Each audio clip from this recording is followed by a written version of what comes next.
What's up, beautiful people? Welcome back to part 5 of our Pokemon Z walkthrough. In the previous video, we arrived in Olea City. We ended up facing the second region and earned our second gym badge.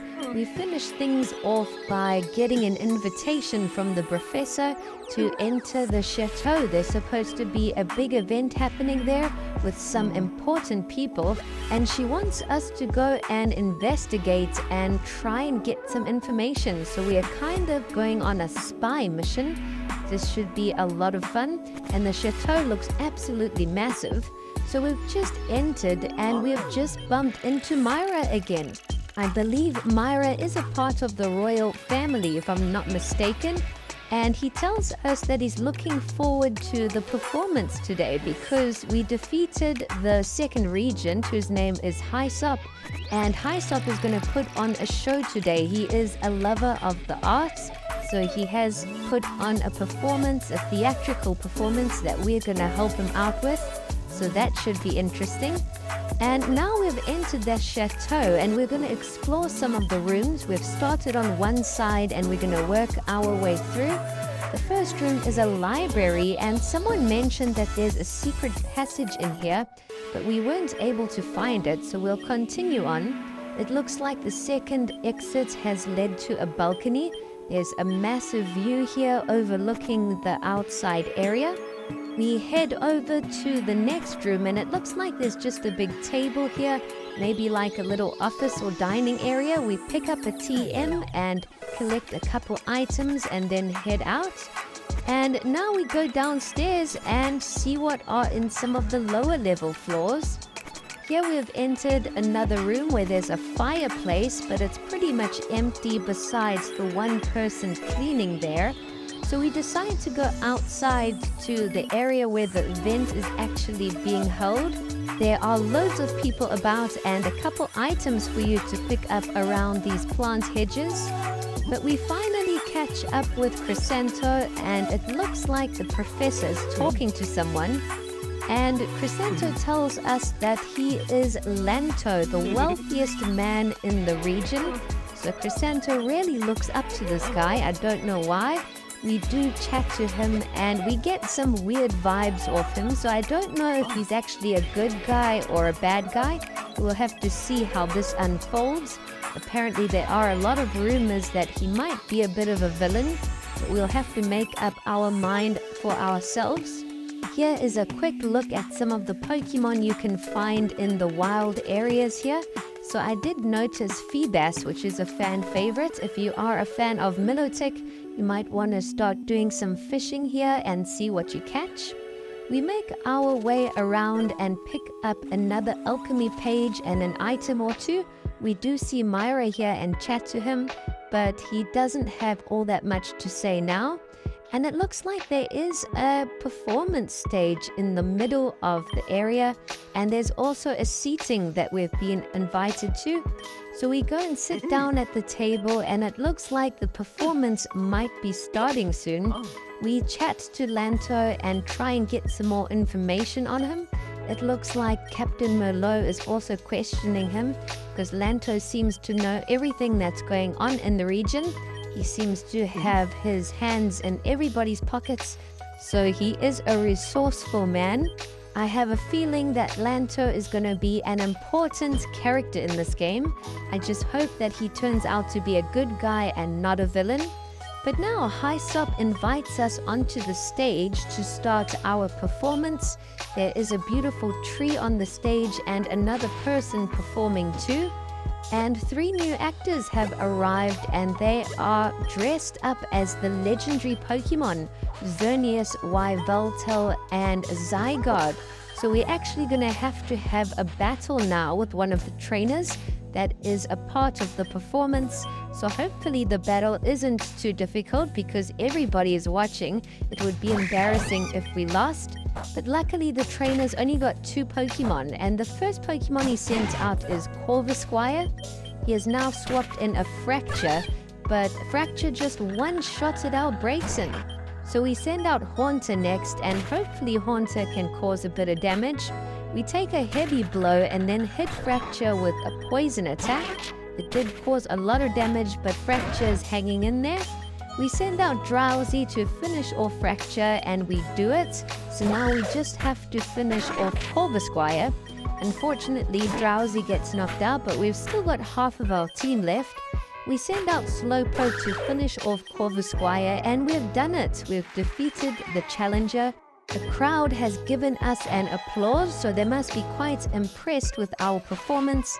But it looks like that might be the end of the show. So it looks like everyone did enjoy it, and at least we did win the battle. But now I think we've got to go back to the chateau and continue on investigating. So we'll try and find out more information and see if there's anything else that we actually have to do here. Mirra has headed off back into the chateau, so I don't know where he's gone. But we chat to Chrysanto and Melia, and they also tell us that they've heard about the secret passage or secret library. So there must be something that we missed there. We're going to have to quickly go back and see if there is anything in that library that we missed. We chat to the professor on the way back in, and now we're going to head straight up to that library. But before we make it there, one of the butlers takes us on for a battle. So it looks like something's definitely changed. We enter the library and chat to the same person that mentioned the secret entrance. But this time, as we enter and go further in, Lanto actually arrives. So he drops an item there. We go and pick it up. And the item is called the Lens of Truth. It will show you any openings or secret rooms when you use it. So we chat to Lanto, and he tells us we should go investigate the fireplace room downstairs. I think we checked it out before, and there was just a cleaner there. He told us to leave. But now the cleaner has left, and we activate the Lens of Truth. And yes, we have found the secret entrance through the fireplace. That leads us to these 3 corridors where the bookshelves are blocking the way, but the Lens of Truth will allow you to go through. So we pick up 2 items and then head down to a ladder. We spotted a ladder going down to the basement. We arrive underground, and it looks like Chrysanto and Melia are already here. There is a large room with a whole bunch of books, so this must be the secret library. There was a note on the table that we missed, but we're first going to explore this first door. There are a couple trainers here to battle, and we also picked up an ectoplasm. It looks like there's a main door here, but it's blocked. We have to try and unlock the mechanism somehow. So we go back and read the little letter, and it's a clue to the puzzle. Apparently there are books that you can't spot with your naked eye, and we've got to try and find these books. I'm guessing we've got to use the Lens of Truth to try and find any books that we can't see. I've got no idea what they look like, but we'll just experiment a bit. And I believe there are 3 or 4 books that we need to find. And when you find all of them, that will unlock the main door, that purple door at the top. We enter a little balcony area and activate our Lens of Truth, and we find our first purple book that we couldn't see without using the lens. So we have activated that book, but now I think there are still 2 more books that we have to find. So I think you might have to do them in sequence as well. But we find the second book in the main room near the ladder. So that's 2 down, but we still need to find another one. The main door still won't unlock for us. So we're going to try and explore up here. And we have found a 3rd book next to the second trainer that we battled. After finding all 3, the door has unlocked. But now we have reached another door with some magical barrier. And apparently only people with royal blood are able to open the door. So Chrysanto says that's it, we can't do anything else. We're gonna have to leave now. But then out of nowhere, Melia shouts, "Open sesame," and the door opens. So we are both a bit confused, but Melia owns up and tells us she's actually the daughter of the king. So I wasn't expecting that. We've got royalty tagging along with us. So she opens the door and we find another section of the library with a secret book here. So that is the book I think we need that the professor was interested in. So now that we have found the book, we can try and take it with us. It looks like we have completed our mission. But as we're about to leave, Mirra appears out of nowhere and he's confused as to how we entered here because only royal blood is allowed to go in. So he obviously doesn't know about Mirra, but it looks like he wants to take us on for a battle. So we might have to battle him in order to be able to exit. So let's see what Mirra's got. We'll try and take him on. I'm sure we'll be able to defeat him. And luckily, he's only got 3 Pokemon. So the first Pokemon he sends out is Shelgon, the dragon-type Pokemon. We've got Braixen up front, and we're doing some serious damage. We knocked out Shelgon, but now the next Pokemon Mirra has sent out is a level 25 Kadabra. It knocks out our Braixen, but we send out our Luxio next. Luxio causes a bit of damage, but gets knocked out. It looks like Mirra is also healing up his Kadabra to try and keep it in battle. But we send out Haunter, and Haunter knocks it out, and now we are facing Mirra's strongest Pokemon, which is a level 26 Absol. Our Haunter's Ghost-type moves are super effective, and we knock out Absol.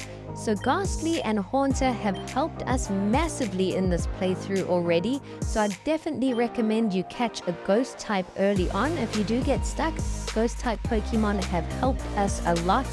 But now that we've defeated Mirra, we can quickly try and make our way out, but the entrance that we came through is now blocked with 2 butlers. But Chrysanto has an idea. He sends his Jigglypuff out to do some singing, and that puts the butlers to sleep, so now we can sneak past them. Luckily, we make our way out, and we tell the professor everything that we found, and we give her the book as well. So it looks like she's really happy and impressed with what we did.